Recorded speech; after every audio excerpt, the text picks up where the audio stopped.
सीता स्वयंवर में राजा जनक ने राजा दशरथ को निमंत्रण क्यों नहीं भेजा।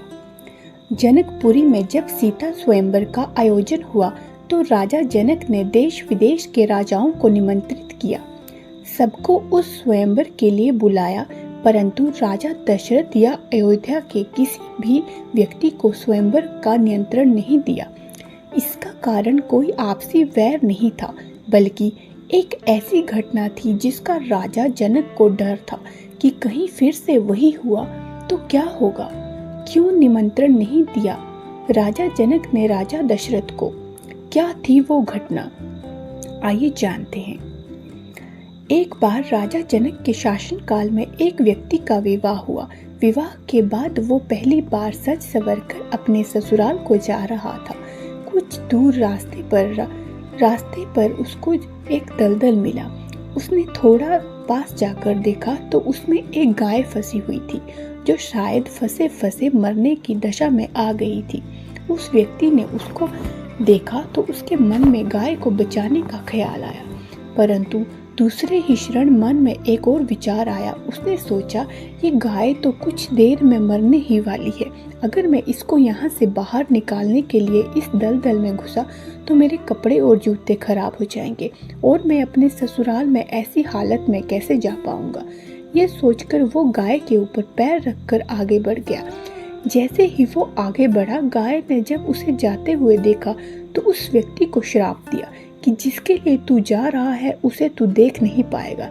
यदि तू उसे देखेगा तो वो तत्काल मृत्यु को प्राप्त हो जाएगी। यह कहकर कुछ ही क्षण में गाय के प्राण निकल गए। उस श्राप को सुनकर वो व्यक्ति दुविधा में फंस गया। उसे अपने किए पर बहुत पछतावा हो रहा था, परंतु अब कुछ नहीं हो सकता था। जो होना था वो हो गया था। अब वो व्यक्ति उस गाय के श्राप से मुक्त होने का विचार करने लगा। मन में बहुत बड़ा बोझ लिए वो ससुराल पहुंचा। वहां पहुंचकर वो दरवाजे के बाहर ही बैठ गया और ये विचार करने लगा कि अगर मेरी नज़र मेरी पत्नी पर पड़ गई तो क्या होगा। कुछ समय बाद परिवार के अन्य सदस्यों ने उसे घर के अंदर चलने का अनुरोध किया, किंतु वो नहीं गया। रास्ते में जो घटना घटित हुई थी उसके बारे में भी उसने किसी को नहीं बताया था। उसके दिमाग में तो गाय के द्वारा दिया गया श्राप बार बार गूंज रहा था। जब उसकी पत्नी को उसके घर के अंदर न आने की बात पता चली तो उसने अपने घर वालों से कहा कि चलो मैं ही चलकर उन्हें अंदर लेकर आती हूँ। पत्नी ने जब जाकर उससे कहा कि आप घर के अंदर क्यों नहीं आ रहे हैं, और मैं जो बोल रही हूँ उसे सुनकर भी मेरे सामने होते हुए भी मेरी ओर क्यों नहीं देखती हो। वो व्यक्ति अपनी पत्नी की बात सुनने पर भी चुप रहा। काफी अनुरोध करने के बाद उसने रास्ते में घटित सारा वृतांत कहकर सुनाया। पत्नी ने कहा, मैं भी पतिव्रता स्त्री हूँ, ऐसा कैसे हो सकता है? आप मेरी ओर तो देखो। अपनी पत्नी की बात सुनकर उसने जो ही नजर उठाकर अपने पत्नी की ओर देखा, वैसे ही उसकी आंखों की रोशनी चली गई और वो गाय के श्राप के कारण अपनी पत्नी को देख ही नहीं सका। उस व्यक्ति की पत्नी भी पतिव्रता थी, इसी कारण उसकी मृत्यु नहीं हुई। यह देखकर पत्नी अपने पति को साथ लेकर राजा जनक के दरबार में गई। वहां जाकर उसने सारा वृतांत कह सुनाया। राजा जनक ने राज्य के सभी विद्वानों को सभा में बुलाकर समस्या बताई। उन्होंने अपने दरबार में बैठे हुए ब्राह्मण को कहा, ब्राह्मण देव, गो श्राप से निवृत्ति का कोई सटीक उपाय हो तो बताएं। सभी विद्वानों ने आपस में विचार करके एक उपाय बताया। उन्होंने कहा कि यदि कोई पतिव्रता स्त्री छलनी में गंगा जल लाकर उस जल के छींटे इस व्यक्ति की आंखों पर मारे तो गो श्राप से मुक्ति मिल सकती है तथा इसकी आंखों की रोशनी वापस आ सकती है। राजा जनक ने पहले अपने महल के अंदर की रानियों सहित सभी स्त्रियों से पूछा तो राजा को सभी के पतिव्रता होने पर संदेश की सूचना मिली। ऐसा सुनकर राजा जनक चिंतित हो गए। जब उन्होंने आसपास के सभी राजाओं को सूचना पहुंचाई, उन्होंने उन्हें संदेश में कहा कि उनके राज्य में यदि कोई पतिव्रता स्त्री है तो उसे सम्मान के साथ राजा जनक के दरबार में भेज दिया जाए। जब ये सूचना अयोध्या के राजा दशरथ को मिली तो उन्होंने पहले अपनी सभी रानियों से पूछा। प्रत्येक रानी का यही उत्तर था कि राजमहल तो क्या, आप राज्य की किसी भी महिला, यहाँ तक कि झाड़ू लगाने वाली महिला ही क्यों न हो, उसे भी पतिव्रता ही पाएंगे।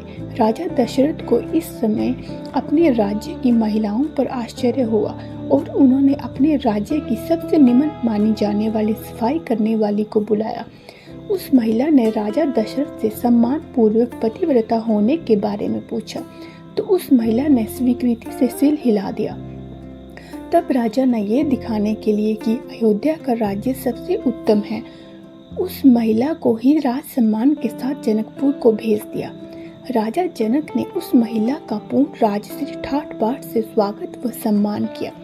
तब राजा ने उस महिला को समस्या बताई, साथ ही ब्राह्मणों द्वारा जो उपाय बताया गया वो भी बताया। महिला ने राजा को उस कार्य को करने की स्वीकृति दे दी।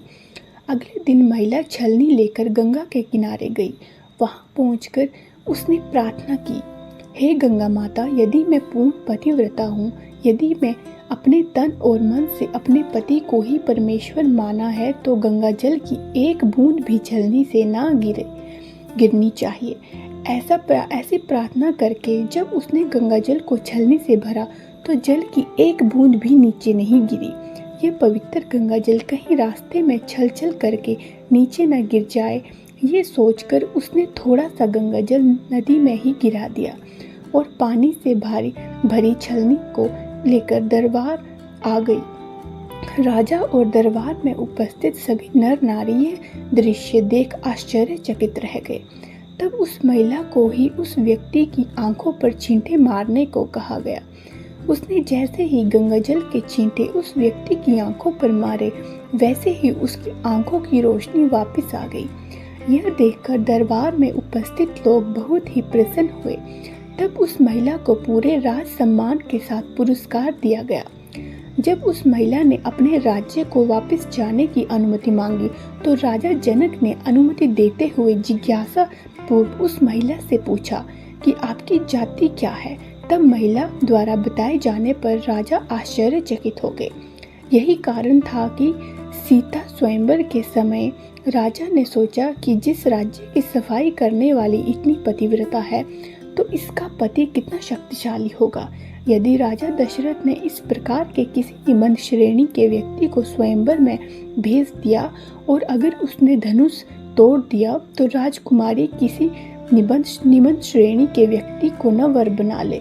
यही सोचकर अयोध्या नरेश राजा जनक ने राजा दशरथ को निमंत्रण नहीं भेजा, किंतु विधाता की लेखनी को भला कोई आज तक टाल ही नहीं सकता। वही हुआ जो होना था। अयोध्या के राजकुमार वन में विचरण करते हुए अपने गुरु के साथ जनकपुर पहुंच ही गए तथा धनुष तोड़कर राजकुमार राम ने सुकुमारी सीता के साथ विवाह कर ही लिया। तो बोलो जय सिया राम। दोस्तों, आपको ये कथा कैसी लगे कृपया करके कमेंट में जरूर बताएं। वीडियो पसंद आया हो तो लाइक करें और हमारे चैनल को सब्सक्राइब करें। वीडियो देखने के लिए आपका धन्यवाद।